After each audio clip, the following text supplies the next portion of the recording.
You ever feel like the world just doesn't make sense? Like, you follow the rules, do everything right, treat people the way you want to be treated, and somehow you're still the one left behind. You're still the guy who gets told, "You're so sweet," but you're still watching her go back to the same guy who makes her cry every 3 business days.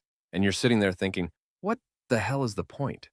Like, what's the prize for being the nice guy? A thank you text and front row tickets to someone else's love story? Let's be real. Being the nice guy is sold like it's this golden ticket. Like if you're kind, respectful, and emotionally available, someone's going to just show up and love you for it. But that's not what happens, is it? What happens is you become the therapist, the emotional sponge, the guy who gives the good advice, who remembers her coffee order, who talks her through her 2 a.m. panic attacks. And then when she's finally feeling whole again, when her heart's patched up just enough, she suddenly realizes she's not ready for anything serious. Or worse, she's suddenly ready to start dating again, just not with you. And that messes with your head because you weren't faking it. You were really trying. You really cared. You really listened.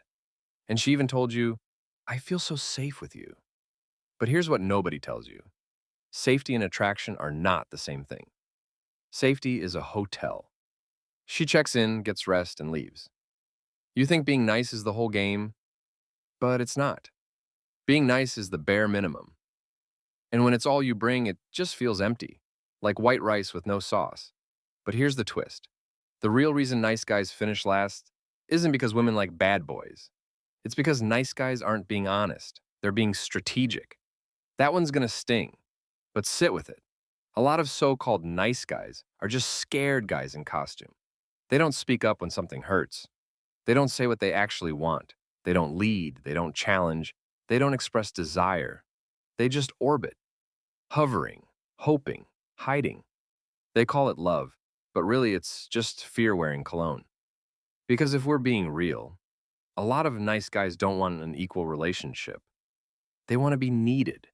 They want to be validated. They want someone to finally see them as the better option and crown them king of the friend zone. They don't want to risk rejection, so they play it safe. They perform kindness instead of embodying confidence. They think vulnerability is pouring their heart out in text form at 1 a.m., but they can't look someone in the eye and say, I want you, because that would mean rejection is on the table. And that's the one thing they can't handle. So they wait. They overgive. They martyr themselves. They say it's okay when it's not. They laugh at jokes that sting. They watch the girl they want fall for someone else and tell themselves, if I just wait long enough, maybe she'll realize. But she won't. Because you trained her to see you as the guy who's always there, who never asks for anything, who doesn't need to be chosen, just needs to be near her, like a golden retriever with Wi-Fi. And look, I say all this with love. I was him. I know this pattern like the back of my anxiety. You get addicted to being the good guy because it feels morally superior. Like, even if you're losing, at least you're doing it with honor. But what you're really doing is betraying yourself, quietly, slowly. Every time you say yes when you mean no. Every time you listen for hours when you're dying to be held. Every time you let someone treat you like a pit stop on the way to someone else. You're teaching the world that your needs come last, that your heart can wait, that your love is unconditional, even if it's never returned. And then you get bitter. You start thinking love is rigged. You start believing women don't want good men. But that's not true. They just don't want men who vanish inside their niceness. They don't want a boyfriend who feels like a therapist. They don't want a partner who agrees with everything but stands for nothing. People don't fall in love with nice. They fall in love with real, with energy, with edge, with presence, with mystery, with someone who makes them feel something. Being a good person is beautiful, but being a ghost with a kind heart, that's just tragic. And here's the hard pill. Some of y'all are using kindness to manipulate. You're thinking, if I do everything right, they'll owe me love. But love doesn't work like that. Love isn't earned through people-pleasing. It's built through presence, integrity, self-respect. If you're giving to get, that's not kindness. That's a transaction. You're being nice because you don't believe you're enough as you are. So you overcompensate. You inflate.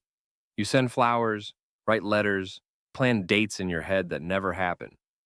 And then you break down when they don't see you. But how could they? You never let them meet the real you.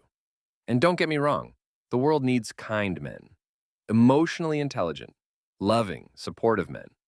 But that doesn't mean you get to abandon yourself in the process. You think it's noble to be the shoulder to cry on, but you're also the one who ends up crying into that same shoulder at night, alone, staring at a phone that won't light up. And you wonder why it hurts so much. It's because you gave everything but your truth. You were available, but never vulnerable. You made sure she was okay, but never told her when you weren't. You showed up, but never stood out. Because deep down, you didn't think you were worth that kind of love. You thought you had to earn it, win it, wear a mask for it. But let me say this. The second you start showing up for yourself the way you show up for others, the whole game changes. You stop chasing, you stop over-explaining, you stop waiting for people to realize your worth because you're too busy living like you already know it. And yeah, that means losing people. That means being rejected. That means being seen as too much or intense or not like before. But it also means peace. It means clarity. It means you're finally playing for the right team, yours. Because you don't finish last when you're honest. You finish last when you hide. You finish last when you beg. You finish last when you confuse being needed with being loved. So stop asking why nice guys finish last and start asking, what am I hiding behind this niceness? Is it fear? Is it shame? Is it a belief that you're only worthy if you're useful? Is it a strategy to avoid pain? Because if you don't get honest about it, you'll keep attracting people who love what you do but never love who you are. And you'll call it loyalty. You'll call it heartbreak. But really, it's misalignment.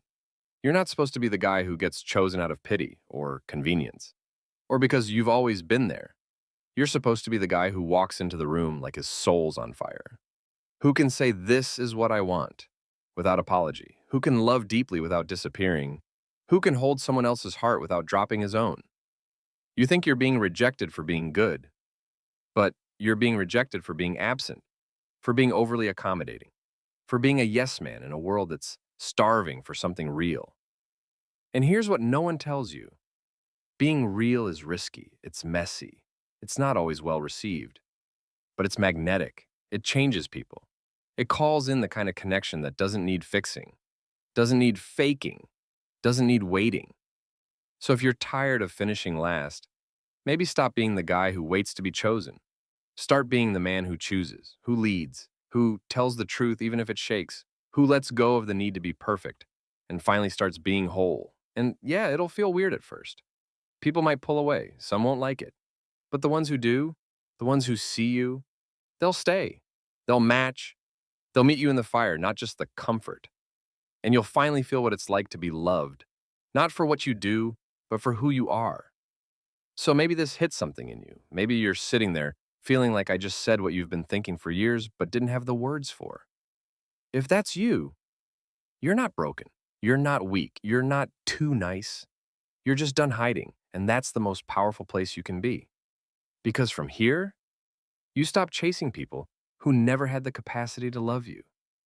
And you start attracting people who've been waiting for someone just like you to finally show up, without the mask, without the script, without the act, just real, just raw, just you.